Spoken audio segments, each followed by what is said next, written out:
Une ville africaine luxueuse apparaît à l'écran avec des gratte-ciel illuminés, des villas modernes et des routes brillantes où tout respire la richesse et le succès, puis la nuit tombe lentement, les lumières s'éteignent une à une et la ville s'endort dans un silence trompeur.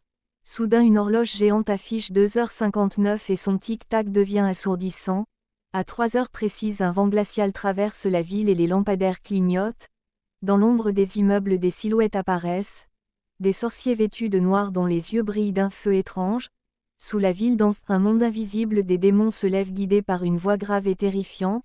Satan apparaît alors sur un trône d'ombre et ordonne avec autorité que cette nuit aucune maison ne doit dormir en paix. Les sorciers frappent le sol avec leurs bâtons et le signal est donné.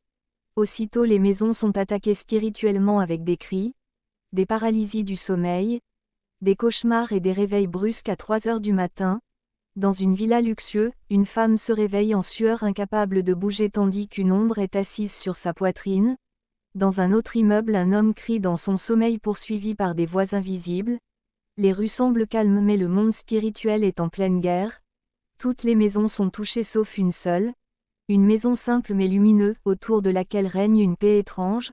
À l'intérieur un homme se réveille à 3 heures mais au lieu de crier il s'agenouille. Il ouvre sa Bible et commence à prier avec autorité. Une lumière spirituelle jaillit alors de la maison et forme un bouclier invisible. Les sorciers tentent de s'approcher mais sont violemment repoussés. Les démons hurlent que cette maison est scellée. Satan observe furieux et crie pour savoir qui l'a protégé. Un démon lui répond que cet homme prie entre 3 heures et 5 heures et qu'il connaît le secret. Les attaques continuent dans toute la ville mais la maison reste intacte. À 5 heures un coq chante et le ciel commence à changer. Les ténèbres reculent lentement comme vaincus par la lumière. Les sorciers disparaissent dans la fumée. Les habitants se réveillent traumatisés. Certains pleurent tandis que d'autres témoignent de ce qu'ils ont vu. La rumeur se répand qu'une maison a résisté cette nuit. Les caméras montrent l'homme sortir calmement de chez lui et déclarer que ce n'est pas la richesse qui protège mais la prière. Puis l'écran devient noir tandis qu'une voix grave résonne en disant que si tu te réveilles souvent à 3 heures ou 5 heures du matin ce n'est pas un hasard. C'est un appel de Dieu pour que tu te bats pour protéger ta destinée.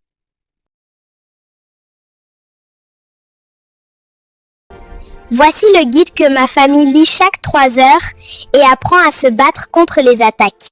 Voici un guide pour vos combats de 3 heures contre les attaques spirituelles.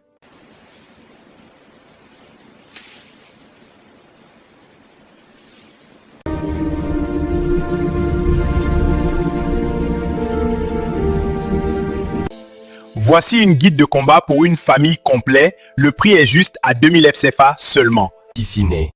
Voici une personne qui prie à 3 heures du matin pour protéger sa destinée.